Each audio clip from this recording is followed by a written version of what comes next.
this play one more time.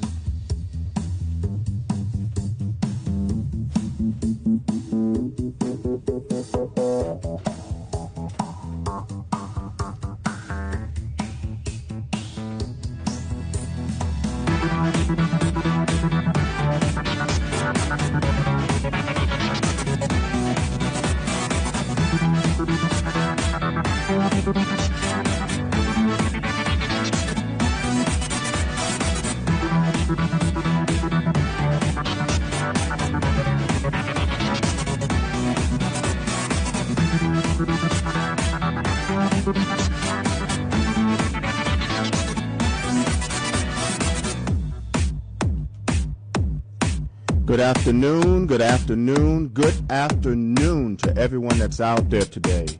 I hope and I pray that everyone is doing fine today, and that even though we're here to talk about sports and everything that's going on in HBCU sports, especially in basketball, I do want to take the time to reflect on a lot of individuals that have taken this day off, and it's to reflect and pay tribute to a great African American, but not just a great African American, but a great man who happens to be the Reverend Dr. Martin Luther King Jr.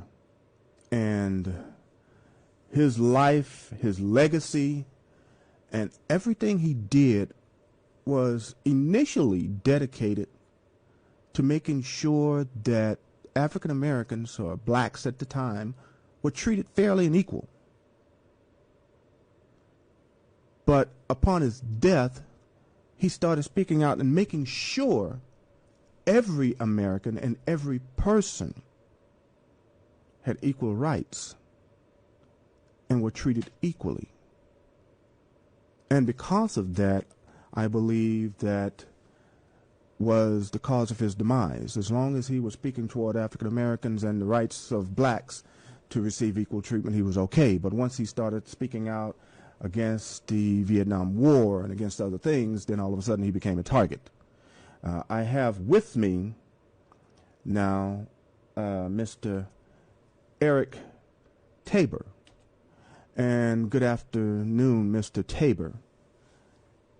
Let's celebrate the dream. Good afternoon, Michael. Yes, and before we get into the dream and speaking directly about the Reverend Dr. Martin Luther King, one of the things I do want to do is I want to take the time to share my screen and play a video.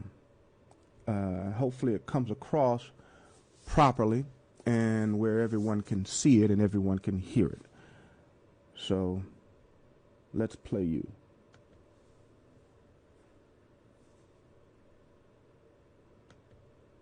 50 years ago,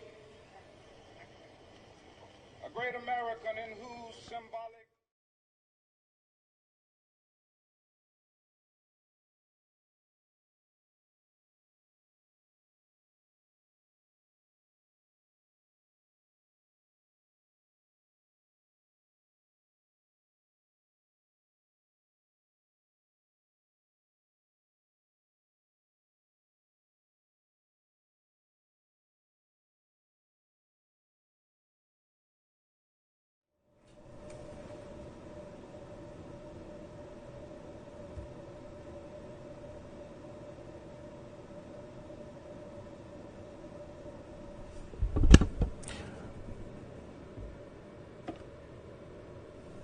Well, I guess we've had some slight issues with that, so let me stop that share. But the one thing I wanted to show more than anything else was the life and the legacy and some of the things that the Reverend Dr. Martin Luther King had actually done. And one of the things that he actually spoke on was, and this was his I Have a Dream speech. And during this time, his dream was to see, and I'm not even going to go into the specifics or the details of how the Reverend Dr. Martin Luther King or the details of the speech, but how he saw blacks and whites working together, being hand in hand, having the same kind of rights. And that was his dream. Today, we still have that same type of dream. We go back and we look at what actually transpired, my gosh, last week. And we still live in a divided nation. And in this case, it's not blacks against whites, even though you can look at it in some situations and say, yes, it's still blacks against whites because of the way the George Floyds of the world have been treated. But when you look at lies that have been perpetrated just for certain people to be in control and to stay in control, and how that lie is being perpetuated upon Americans. And once you take a look at that, it's just one of those things where you just have to take a step back and say, okay, what can we do to help this situation? And with that being said, Mr. Tabor, I want to see what you have to say when you talk about living the dream and on shoulders on which you stand. So, and I know I plan on going into quite a bit of this, especially the month of February when that comes up, especially for Black History Month.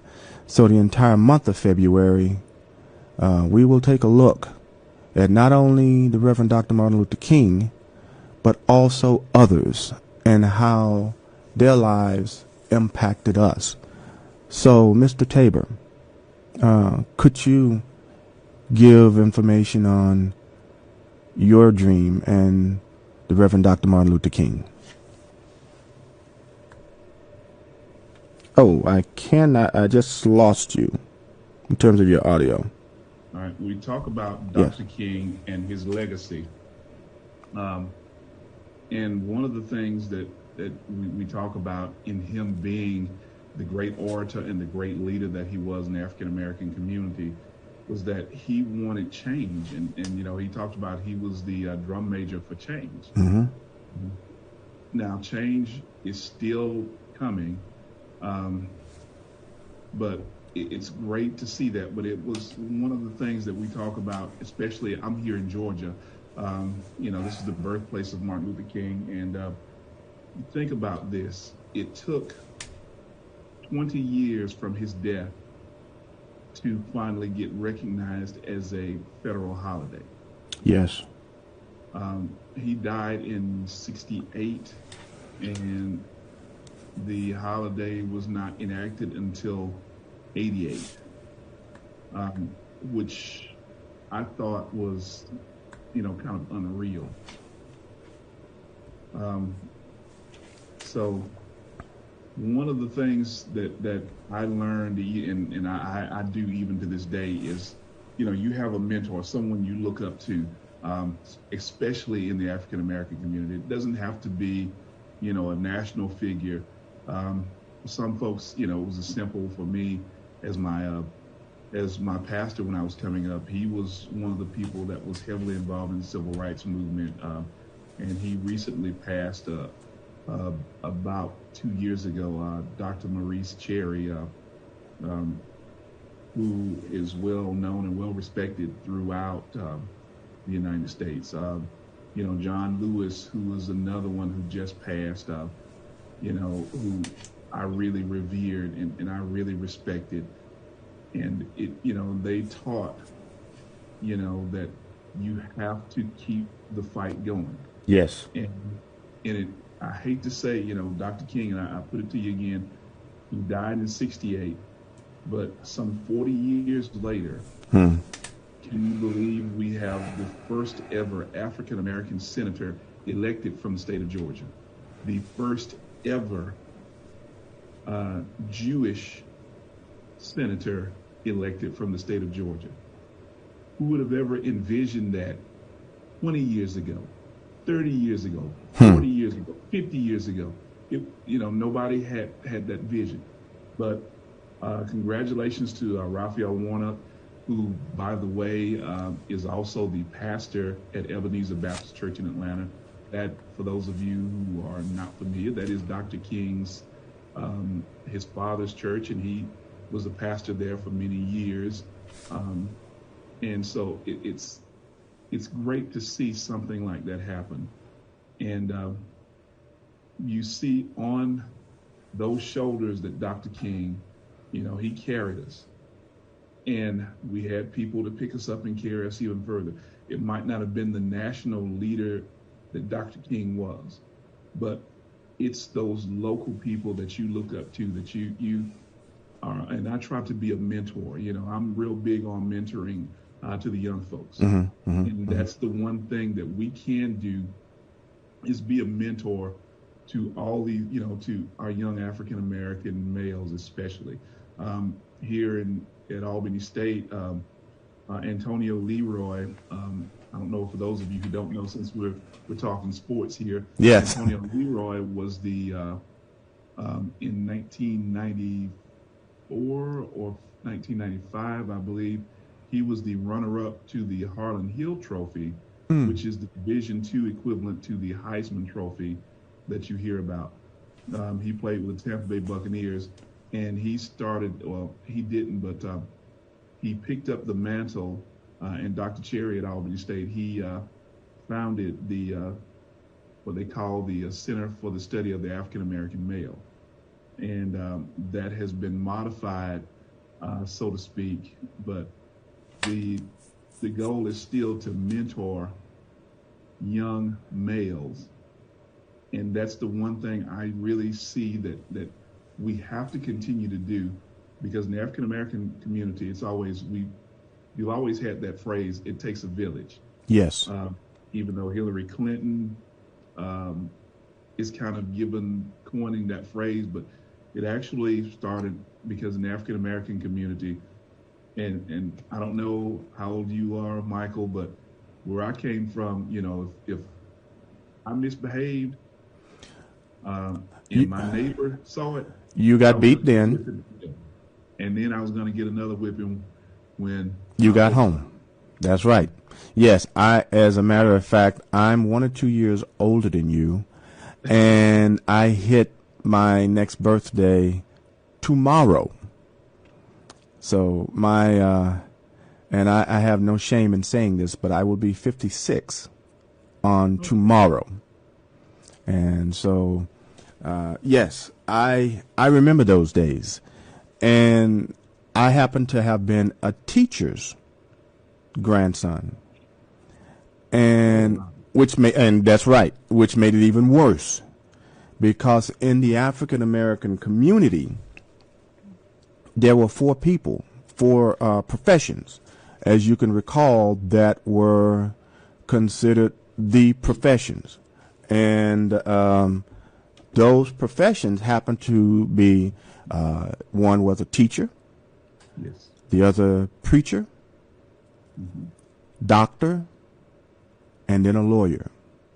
Those were the four main professions in the African American community leading up to the 1960s. Of course, since then, that the number of professions have changed and has expanded, because there are quite a few other professions. I mean, look at what we're doing. We're in the media. My wife is a chemist. We also have other areas that we are very successful in terms of engineering. We are all over the place, and we are very successful in what we do. And yes, that's one of the things that unfortunately the village has gotten away from in terms of the African American community, or the black community, however you want to look at it. But during that time, yes, if you made a mistake, it would get home before you did. And there were no cell phones. There was no Twitter. There was no Facebook.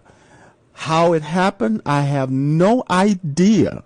And we lived in, and I know we're talking about HBCU sports. We are going to get there. But when we look at the legacy of Dr. Martin Luther King and what we actually lived through, and as you said, 40 years later, where we are today, we're still talking about the same thing. And it shouldn't be that. 2008, we had just, gosh, I can't even say how huge that election was that transpired in 2008 with the election of President Barack Obama. That was just immense, not only for the African American community, but for the world. Just to see America just expand and say, finally. But because of that, the underlying racism actually rose. And that's where you really saw the current president, who has roughly 40 some odd hours left in office, where he really showed his face. And a lot of individuals are saying, well, he is not a racist. The only problem is, if he wasn't, then why did he spend so much time focused on his birthright, where no one else he did? But it was him, President Barack Obama, he spent most of his time on. And these were the things that the Reverend Dr. Martin Luther King tried to focus on, to say we are all equal in the eyes of God. But we really, and it was really taken away and really truly taken out of context of how that actually transpired. And now we see what President-elect Biden will have to deal with to try to heal a nation. And that's where we have to truly come together as a nation to work together. Will we always have factions that will come against what we're trying to work for? Yes, unfortunately. But the one thing, if we go back, I don't know how many are out there that are Christians that are listening, but as Christians, what did Jesus do? I know we have that that tagline quite a bit. What would Jesus do? But the thing about it is, what did he do? And he never shied away from what he was supposed to do. He never shied away at any point in time of his designated path. And that's the one thing that we should do. Now, going back to sports, during the 60s, nearly every African American played sports for an HBCU. I can't say every, but nearly every African American played sports for for an HBCU. And please help me out, but I can't remember. I think it was Western Kentucky. I can't remember the name of the school that beat Kentucky. Western Texas. Western Texas. West Texas. Thank you. And when that team defeated the mighty, I apologize. I have to step back. I'm not going to say what was on my mind to say. But once that team beat the mighty Kentucky Wildcats, all of a sudden things changed to say, you know what? I need to get me some of them. Mm-hmm. Some of them. That was the statement that was made. And since then, you have more and more and more African, you had more and more African Americans trending that way. And since 1970, there's been a huge decline in the drafts and draft picks from HBCUs to the NFL. But I believe within the last, correct me if I'm wrong, Mr. Tabor, but within the last 3 years, you've had a slowly trickling in of 2-star, 3-star athletes going to HBCUs. Now, with Prime Time, Coach Prime, Deion Sanders, going to Jackson State, he is really changing the playing field. And with that, not only is he getting people transferring and students transferring back to Jackson State, but now you're having Alabama A&M, Grambling, Southern, Howard, North Carolina A&T, Prairie View, Texas Southern, other schools, other HBCUs, they're just getting in an influx. Go ahead. And it's always amazing to see that. And while we're talking about, HBCUs and what has happened, the matriculation of students coming back to HBCUs is the fact that now in 2020, with the proliferation of the internet and other different avenues to get your product out there, now these young African Americans don't have to go to a university of Notre Dame or USC, Yes. UCLA to get on national TV or to be seen on TV. Because I know one of the big things, mom and dad might not be able to come to the game, but they can watch it on TV. Wherein the internet of sorts has also hurt HBCUs. And I say that because the internet has offered so much more of things to do, wherein in the 80s and in the 90s, from the 90s to the 80s to the 70s to the 60s, what the big thing was to go to the basketball game, go to the football game, go to the baseball game. Yes. But with the internet, being out there now,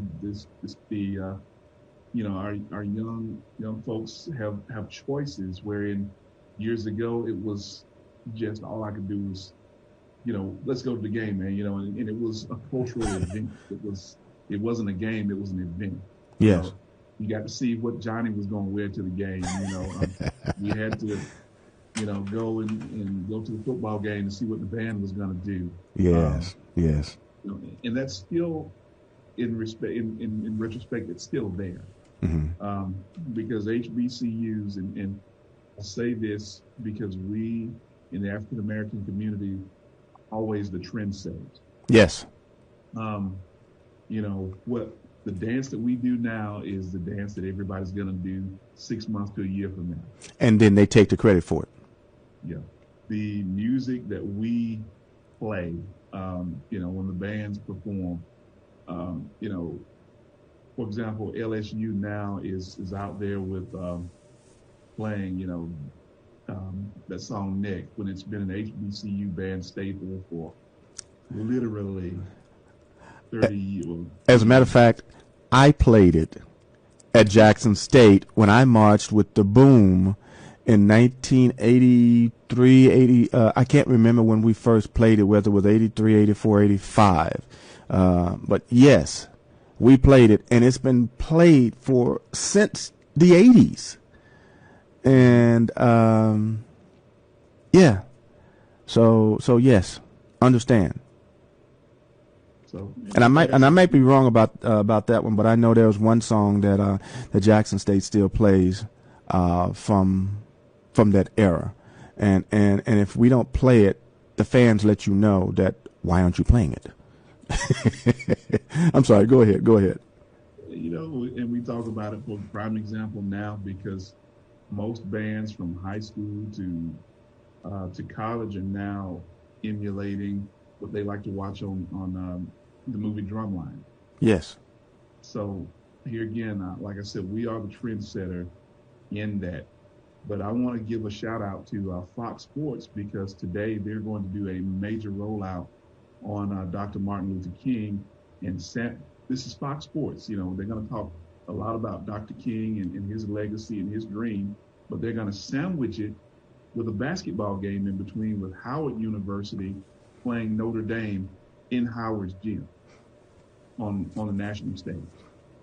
And I think, and with you having said that, I just read where that game was canceled. I literally just saw that, where that game was canceled because of COVID.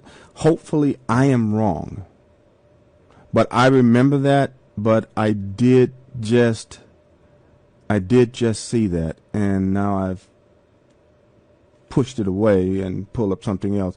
Maybe you can find that information. And when I first read it, I said, "Oh wow, this is absolutely great." And then I saw where the game was unfortunately canceled. Yeah, and it has been canceled. It's sad, and I'm just reading the press release, and part of that is COVID, and the other part is it's going to be hard to get in and out of Washington D.C. right now. It is very difficult. It's very difficult, and it's because of everything that transpired on January 6th. Things that should not have actually transpired because of lies that have been perpetuated and perpetrated by the current president that's in office, and for individuals who want to believe in things like this, I truly almost feel sorry for them. But when you hang your hat on something like that and you want to believe in someone like that and continue with your own beliefs, then unfortunately you don't have anything else to hold on to except someone who's going to speak the things that you want to hear. And he spoke the things that they wanted to hear, and they finally had someone in office that spoke what they wanted to have done, and now he's going out in shame and disgrace the way he should be. And I apologize for not curtailing my words, but I will take the time to say this, and this is not a shameless plug because this is one of the things that's about to take place on February 1st. On February 1st at 5 p.m., we will jumpstart Affairs of State. And what Affairs of State is, so I guess this is a commercial. So what Affairs of State is, it is a political talk show that I actually started in 2019, and after 6 months we decided to pull back on the show, but we're bringing it back, and I guess it's just fitting that it's going to be for Black History Month. And so February 1st at 5 p.m. we will restart or jumpstart Affairs of State, which will speak on African American views and the political views, and also politics and laws and how they affect us.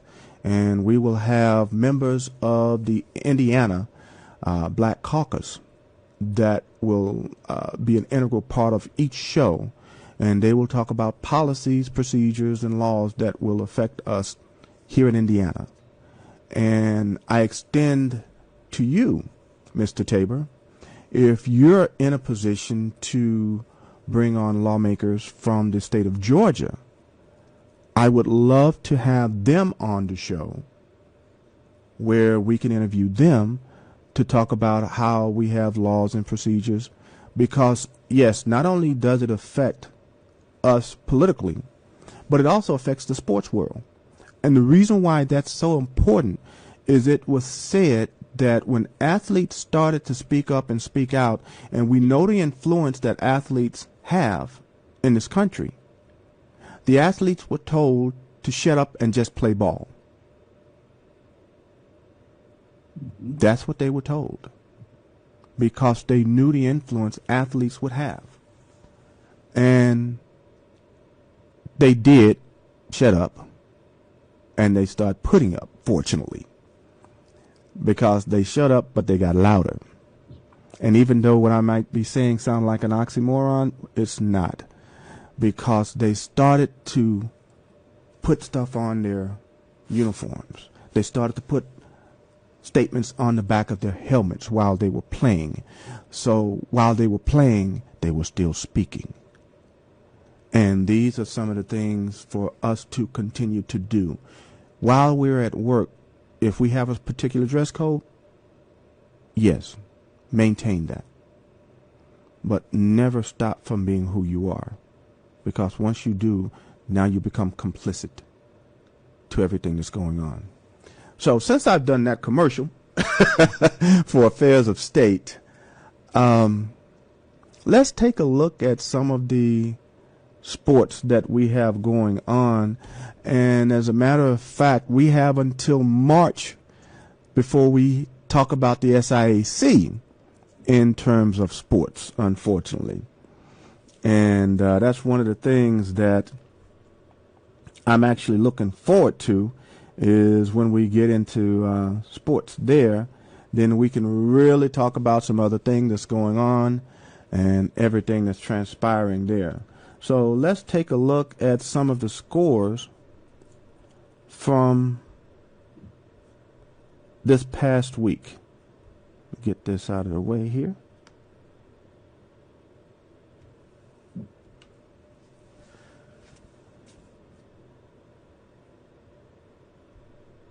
And enlarge this here.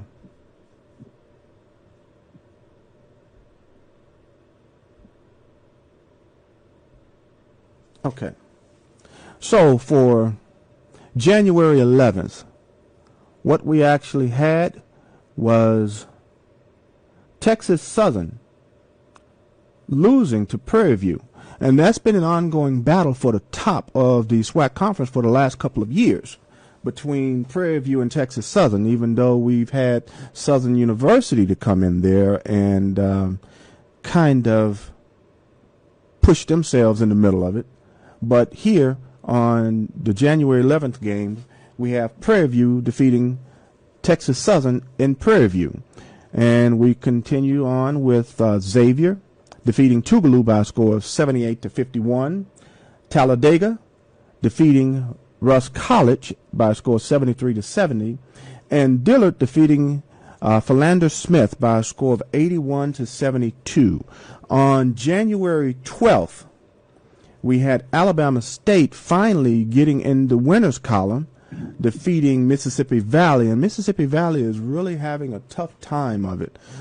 Just a tough go of their scores, of just being able to win a game so far. And as you will see once I pull up the standings for each conference, Mississippi Valley, they're really taking it hard, and they haven't won a game as of yet. But as we continue on, we'll see that Grambling is still playing very good ball here. They defeated Alcorn by a score of 79-74.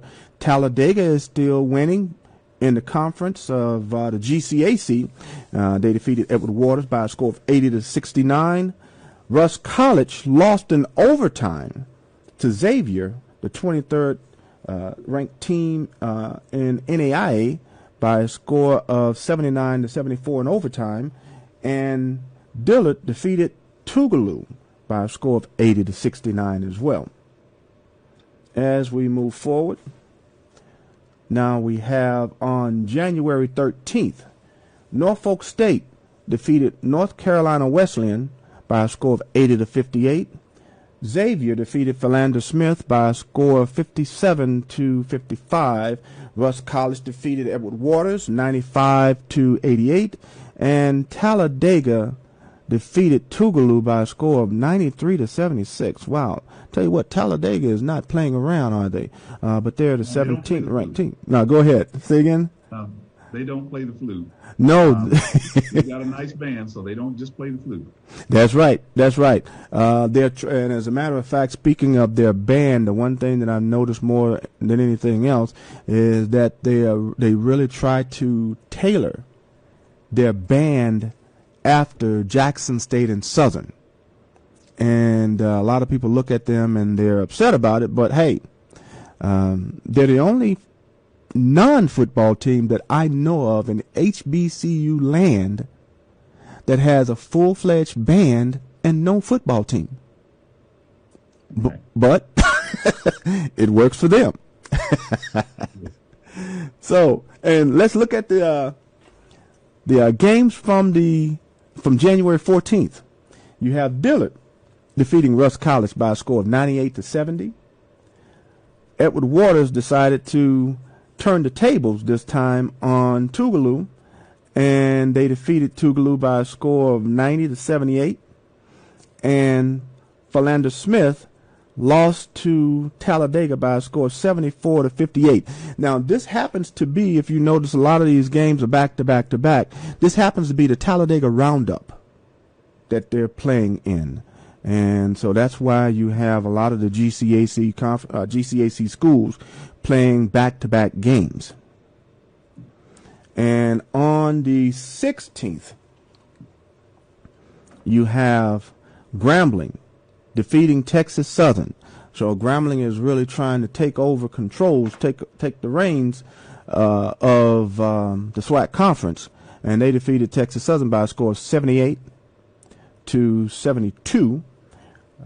You have Alabama A&M defeating Alabama State, even though Alabama State, I should say, was finally able to pull off a game, but they've only won one game in the SWAC. And then, of course, Southern defeated UAPB by a score of 88-53. Mississippi Valley again took it on the chin by a score of 71-59, losing to Alcorn State. Morgan State defeated Coppin State by a score of 92-72. That's Coppin State's first loss in the conference. And Norfolk State defeated Delaware State by a score of 87-76. And on the 17th, on yesterday, you had Coppin State again, back-to-back games. They decided, okay, you beat us today, we'll take care of you tomorrow. And Coppin State defeated Morgan State by a score of 89-79, and Norfolk State defeated Delaware State by a score of 83-79. Now let's take a look at the standings here. You have in the SWAC, because of a lot of games that have been canceled because of COVID-19, unfortunately, Southern has only played 2 games in the conference, so they're on top by a score of, by a record of 2 wins in the conference, overall record of 2-4, and you have Alabama A&M 1-0 in the conference, 3-0 overall. They've been playing some pretty good ball for the games that they're able to play. Prairie View is 1-0, 2-4 overall.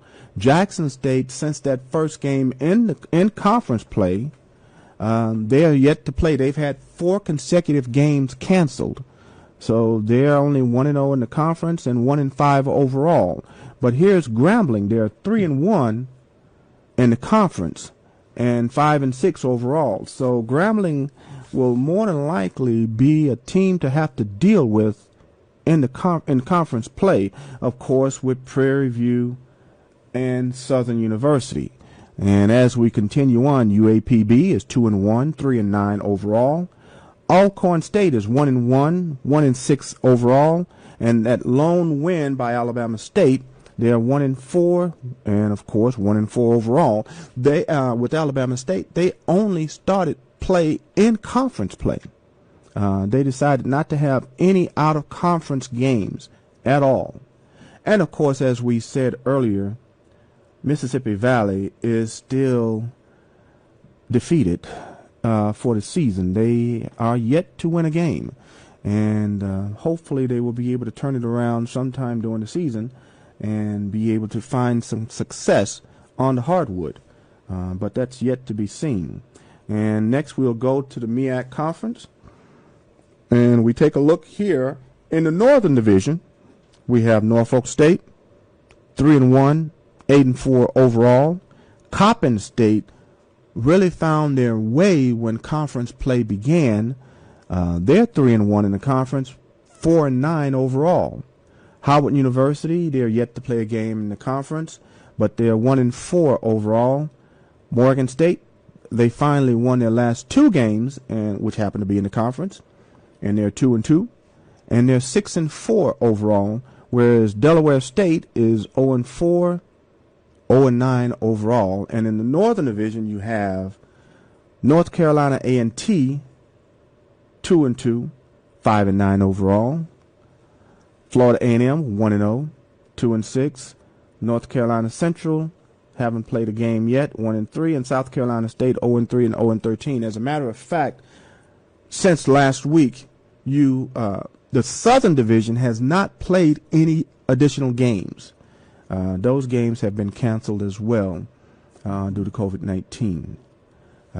So they're waiting to resume play, and we'll see whether or not they have any games this week that they'll be able to play and that have not been canceled as of yet. And going on to the GCAC conference, you have Talladega on top, as you can see, 4-0, 14-2 overall, which is what we've been saying. Talladega has really been stretching it out, and they've really been playing some really good ball, as you can see, being 14-2 overall and sitting on top of the GCAC. But right behind them happens to be Dillard in conference play, and Xavier in conference play at 3-0. Whereas Dillard is 3-0 overall, and Xavier happens to be 6-1 overall. And then right behind them, you have Edward Waters, who lost a couple of games here in the conference, so they're 1-2, 6-4 overall. Russ College is 1-3, 3-7 overall. Philander Smith and Tougaloo, they have not won a game in the conference, but Philander Smith is 5-8 overall, whereas Tougaloo has not won a game as of yet. So it will be very interesting to see how things transpire and how everything goes from there for them and for that team. But I tell you what, it'll be interesting to see where everything goes from this point, and how each team will fare, especially in the GCAC. But when we look at the other conferences, the MEAC and the SWAC, you already have schools that are working their way toward the conference, qualifying for conference automatic bids with 13 games. But that's providing whether or not you don't have any additional games being canceled. And so based upon what you saw, any comments on any of the conferences or any particular teams you want to comment on? Well, I've really been impressed by Alabama A&M this season. They have shown that they can compete not only with the big boys, in that they've knocked off Alabama, Southern Alabama, and I think Sanford. Yes. They've got it. They've got wins from different people contributing, and with the win over Alabama State, Garrett Hicks was the big guy. Mm-hmm. But they sort of cruised in that game. They, and because I watched a good piece of that game, and they went on a 10-0 run to start the game, and they never looked back. They never trailed. So they're going to be a team to be reckoned with in the SWAC, in basketball-wise, barring they stay COVID-free. Yes, barring they stay COVID-free. And just like you said, it'll be kind of interesting. And as I pull up their schedule again for us to take a look at, here's their overall schedule. The overall standings for the SWAC conference. A&M, they've won 3 in a row, and what they're planning on doing in during the rest of the season against the other teams. It'll be very interesting to see how they stack up against everyone else. And going back to what they did with Alabama State and how they played Alabama State, but that in-state rivalry is just one of those tough rivalry games. So, just like you said, it'll be very interesting to see where they go from this standpoint and how strong they'll be overall. Yes. But yes, it's going to be a very very interesting season. Prayerfully, if A&M does win, the only problem is the number of games that they've played, and they've only played 3 games. And with that being the case, they would not qualify unless they make all 18 games. If I'm not mistaken, I believe the SWAC has roughly 18 conference games total. They would have to play all of their conference games to qualify for the NCAA tournament. And hopefully they can to be the representative of the SWAC conference. You have, of course, Grambling and Southern that have played quite a few games. And as I let's see if I can go back to that real quick. Speaking of that, in terms of the number of overall games, Grambling is the only one that's even close, having played 11 games. And, of course, UAPB, they have played 12. So with those two schools, there's no doubt that they will hit the minimum threshold of 13 games to qualify for the NCAA for the SWAC conference. And it's for the other schools, the Jackson State having only played 1 game in the conference, Prairie View having only played 1 game in the conference, and it will be very, if you have more games being canceled with the SWAC conference, it'll be very hard for them to make it in the big tournament. And as far as the MEAC, A&T is already there. Norfolk State, they have just 1 more game to play. It shouldn't be a problem to say they will be there. Coppin State, they're already in. If they were to win in the Northern Division, they're already in. But looking at all of the other schools, it would be a struggle. Let's just say, for instance, if for Florida A&M, if they played all of their games, there's a possible chance that they could, having played 8 games, win the conference. But let's just say a Howard University, having only played 5, it would be a challenge. Morgan State, if they were to win out, would not have an issue. They've played 10 games. They only have 3 games left. So it would be very interesting to see, in terms of play, what teams would actually qualify to make it to the big dance. And I know a lot of people are out there today that are looking at this as a vacation, that are taking today as a day off, and individuals that are actually reflecting on Reverend Dr. Martin Luther King, and there are others who are actually paying tribute to Dr. King in different events, whether they're on Zoom or they're being very responsible and having events where they are being socially responsible. And with that being the case, I do plan to cut the show short today so we can recognize the Reverend Dr. Martin Luther King and all of the things that he did for African Americans. And with that being said, Mr. Tabor, your last word for today.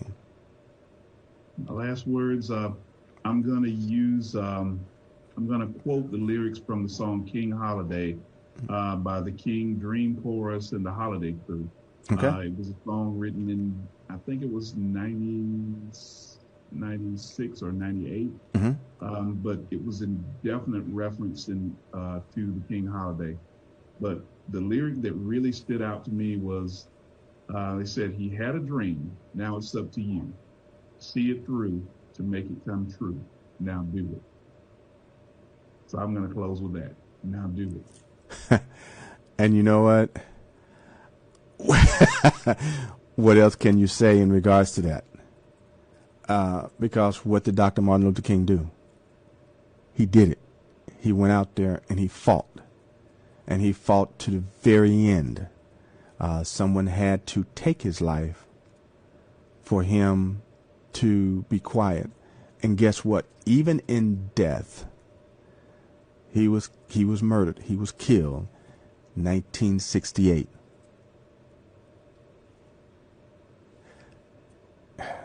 It's hard to say. But guess what? Almost 50 years later, I'm sorry, over 50 years later, almost 53 years later, he's still speaking. We're still listening. And we're still living off of his dream. And with my last word for today is going back to that. If you have a dream, never give up on your dream, because you never know who you're going to touch and who you're going to help out in any and every situation, because you may, because of your purpose that's on your life, you may touch the next person whose purpose is to be the next Reverend Dr. Martin Luther King, who's going to lead others. But the one thing that I say is, please never give up on your dream. Never stop doing the things that you're supposed to do and live out your purpose. And with that being said, live out your dream. May God bless you. Stay safe and continue on doing all of the things that you're supposed to do in today's environment.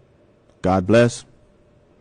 And until next week, Monday, 2 p.m., see you next week on Block Sports. God bless. Okay.